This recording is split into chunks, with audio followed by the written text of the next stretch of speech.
po, shout out po sa ating lahat. Good morning, good afternoon, and good evening po kahit saan sulok man po tayo ng mundo.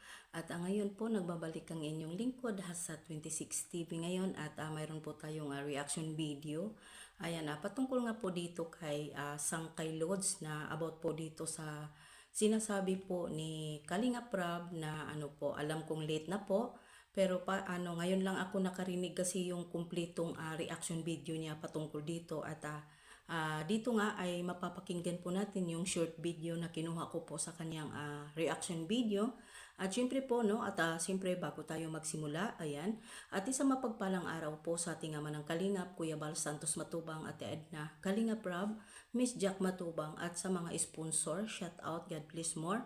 At syempre po Kalingap Strikers, alam na po ninyo kung sino po kayo sa loob at shout out po sa lahat-lahat ng mga kasamahan at kaibigan ko dito sa social media. Maraming salamat, Ayan. At base nga po dito, sa about po sa sinasabi ni Kuya Bal sa kanyang live na patungkol nga po dito ay president sa mga president ng mga president.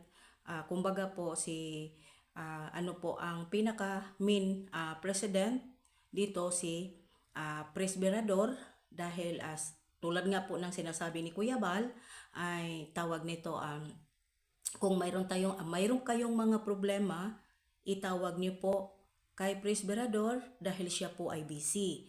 Hindi ko po kayo ma-entertain dahil ipinagkatiwala niya doon kay Presbyrador lahat kung mayroon kayong mga reklamo or mga problema or kung ano po ang mga katanungan ninyo, Ayan, at siguro ito ay naiintindihan po natin kung mga matalino po tayo. Pero tulad nga, ang dami pong kasi ang kati po ng dila ni makati po ang dila ni ni Sangkay.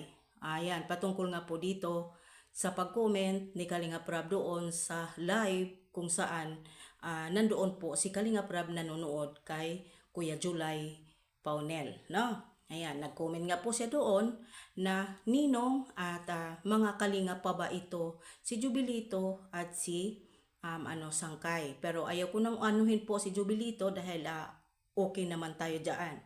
Dito po tayo kay Sangkay. Si Sangkay po ang katinandila, Halata po talaga na tuwing live ni Kuya Bal ay hindi po siya nanonood na paulit-ulit na sinasabi ni Kuya Bal doon sa kanyang live every morning ay kung mayroon po kayong mga reklamo or mga mga reklamo, kung ano po ang mga kailangan ninyo, kung ano pa po ang mga ninyo, doon po kayo tumawag or kausapin po ninyo si Presbyrador. Malinaw po yan sa sikat ng araw, Sangkay. Okay? Pero sa nangyayari dito sa comment, parang umalma ka dito sa sinasabi doon ni Kalinga Prab. Nag-comment po si Kalinga Prab na ay si Sangkay ay hindi nakalingap. Ayan. At ikaw po ay sa sobrang sa sobrang kadaldalan mo dahil sa bakla nga, dahil ang bakla naman po talaga ay bakla po talaga. Mas marami pang bunga nga ang bakla kaysa sa babae, Totototot ang kate ng dila ba? Okay. Ang sabi ni Sangkay, marami siyang dito kay Presbyrador. Ang dami niyang nakarami po siya sa isang araw, makatatlo ata siya or 4 na naka-reaction video about po nga dito sa pagkasabi ko. Umalma siya doon. Okay, tapos na tayo doon. Pero Sangkay, bakit ka akala ko po ba matalino at alam mo, ibig sabihin po ni Kuya Bal kapag may reklamo, may problema tayong mga reaktor, hindi po na muna siya direktahin, tawagin at isturbuhin dahil si Kuya Bal ay busy sa kanyang paggawa ng movie. Malinaw po yan, Sangkay. Ibig sabihin, hindi ka po talaga araw-araw at sinusuportahan mo si Kuya Bal. Kasi eto nga, pakinggan natin, dahil hindi mo matanggap, ayan. Kasi eto, nagpapakapal ka ng mukha, Tawag dito, masyadong pabida-bida. Kasi tawag mo nga sa amin, sa mga striker, pabida-bida. Please lang Sangkay, huwag mo idamay lahat ng grupo ng striker. Dahil mas may higit pa dyan sa loob sa striker na matalino, tumutulong, VIP sponsor, not like you. Diba? Ito. Pakinggan natin. Ayan. 5:30 a.m. pagising niya. Oh. Ano yung sagot ni Kuya? Hindi ko sasabihin lahat kung anong pinag-usapan namin. Ang sagot lang sa akin ni Kuya Val, ngayon ka pa ba aalis? Oh. Kung kailan ba lang? Ayan. Ayaw ko na tapusin. Ibig sabihin, dinirekta mo tawag si Kuya Bal para isumbong mo yung comment po ni Kalingap Rab na hindi ka nakalingap. Ibig sabihin po ay anong tawag nito? Ibig sabihin ay masyado kang obsessed sa sarili mo. Yung parang nararamdaman mo yung parang ano kaya ito? Parang hindi ka mapakali.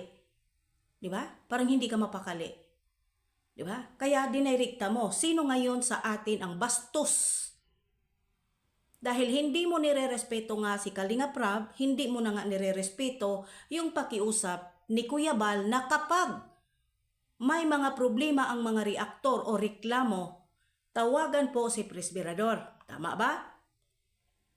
Pero bakit ka nagpakawalang hiya na tumawag kay Kuya Bal na sabihin yung problema na yan? Wala ka po bang tiwala kay Presbyrador? At talagang tinawagan mo si Kuya Bal. Ibig sabihin po, makapal ang mukha mo. Wala kang respeto kay Kalingap Rab dahil sabi mo nga ay si Kuya Bal lang ang pinapakinggan mo. Si Kuya Bal lang po ang pwedeng magsalita ng hindi ka nakalingap at magtanggal sa'yo. Ibig sabihin, wala kang respeto kay Kalingap Rab. Diba? Kapag may problema po sana tayo ng mga reaktor, huwag tayo maparasumbong paulit-ulit po ni Kuya Bal sinasabi yan. At isa pa po na sinasabi ni Kuya Bal, kapag may mga reklamo, may mga problema, huwag na ninyo akong isturbuhin dahil busy po ako. Kapag mayroon po kayong mga problema o reklamo, itawag o direkta po ninyo kay Berador. Pero anong sinabi mo, Sangkay? Diba? Wala kang respeto sa president ng Kalingap. Ang nirerespeto mo lang dito ay si Kuya Bal. Diba? Ngayon, sino nga po ba dito yung makapalang mukha at bastos? Ikaw po ba o ako? Diba, Sangkay?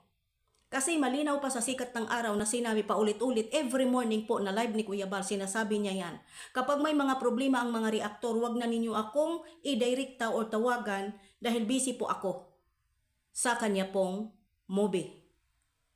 Ibig sabihin, hindi mo suportado si Kuya Bal. Kung mayroon kang utak o isip, alam mo na yon. Bakit ka tumawag kay Kuya Bal? Pwede natin isolve ang problema natin, Sangkay, nang hindi po dito may involved na si Kuya Bal. Dahil paulit-ulit na po sinasabi ni Kuya Bal na wag na po siya munang isturbuhin dahil busy siya. Ulit-ulit yun. Kahit gusto mo pa, isampal ko pa sa'yo ang sinabi ni Kuya Bal na busy siya at ipinagkatiwala mo niya doon kay Presbyrador yung lahat ng mga hinanain at reklamo sa mga lahat ng mga reaktor. Pero anong sinabi mo?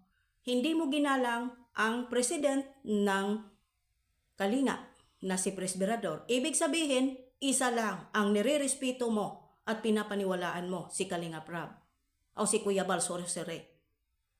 Anong tawag sa'yo? Ha? Anong tawag sa'yo? Ikaw nang sumagot, Sangkay. Ikaw na ang sumagot.